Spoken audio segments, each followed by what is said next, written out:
Let's look at a few observations on wealth from Seneca. This is in De Vita Beata on the Happy Life in this particular edition in Oxford World Classics, presenting several writings of Seneca.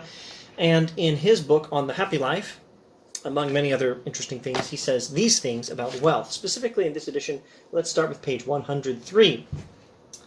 For the wise man does not consider himself unworthy of any gifts from fortune's hand. The wise man will not assume that he's not worthy of being given any money by fortune. Fortune may sometimes favor you and give you some money. You might be rich once in a while, or at least not terribly poor.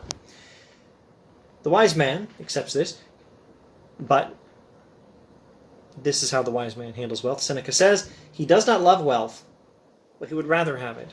He does not admit it into his heart, but into his home.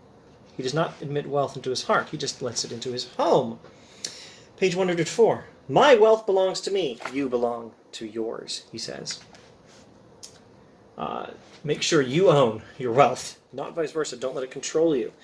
Page 105. The wise man will not allow a penny that enters dishonestly to cross his threshold. Likewise, he will not reject or refuse access to great wealth that is a gift of fortune and the reward of virtue. If wealth is a gift of fortune, or perhaps even sometimes a reward of virtue, you're not going to refuse it if you're a wise and virtuous person, but you will not accept even a penny that comes viciously, dishonestly, etc. Therefore he will possess wealth, but he will view it as capricious and liable to fly away, and he will not allow it to become burdensome to himself or any other person. Don't let wealth ever become a burden to you or to anyone else, and don't expect it to stay.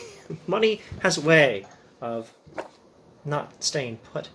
There's that line in the book of Proverbs in the Old Testament. Now this is my memory based on reading, I don't know, the NIV 1984 or maybe the ESV. I think the phrasing goes something like this. Do not desire to be rich or something like that. Cast but a glance at money and it is gone, for it will surely sprout wings and fly off to the sky like an eagle. Money tends to do that. Money tends to fly away like an eagle.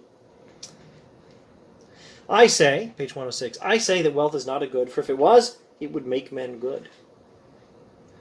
I say that wealth is not a good. If it were, it would make people good. But obviously certain good people have not been particularly rich, like Socrates, and certain rich people have not been particularly good, and we can perhaps name many of such people.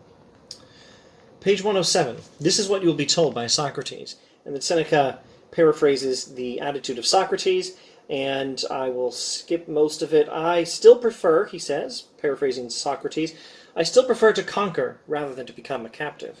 I will scorn the entire domain of fortune, but I shall select the better part of it if a choice be given me. Given the option, the Stoic recommends accepting good worldly things, health, wealth, I shouldn't call them good, preferable worldly things, like health and wealth and maybe power and fame as well. But you never choose these things at the cost of virtue. You don't stake your happiness on them. You understand that they're inherently unstable. Scorn the entire domain of fortune. Disdain everything that's under the control of fortune. Only virtue is worth loving. But if you're given the option to be virtuous and wealthy, by all means, accept wealth. Nothing wrong with that. Just don't let it control you, etc., etc. And Perhaps I should say just a little bit more about this. Sometimes it's easier to be good when things are easy.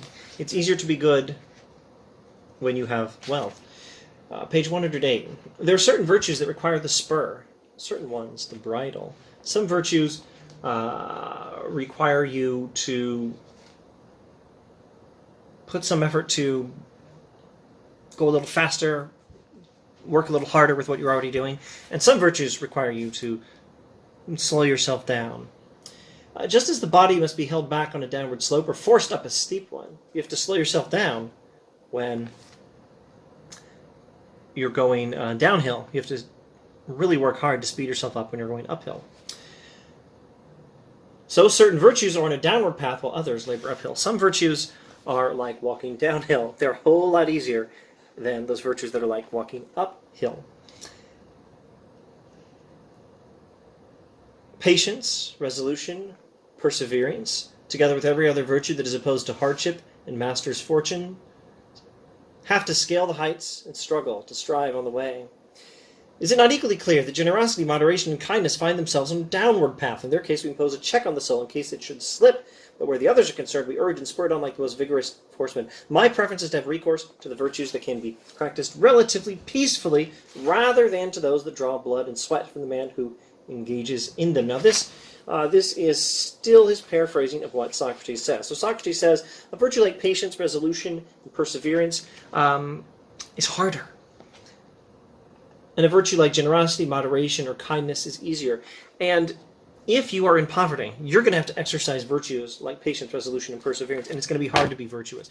If you have wealth, you'll have to exercise virtues like generosity, moderation, and kindness.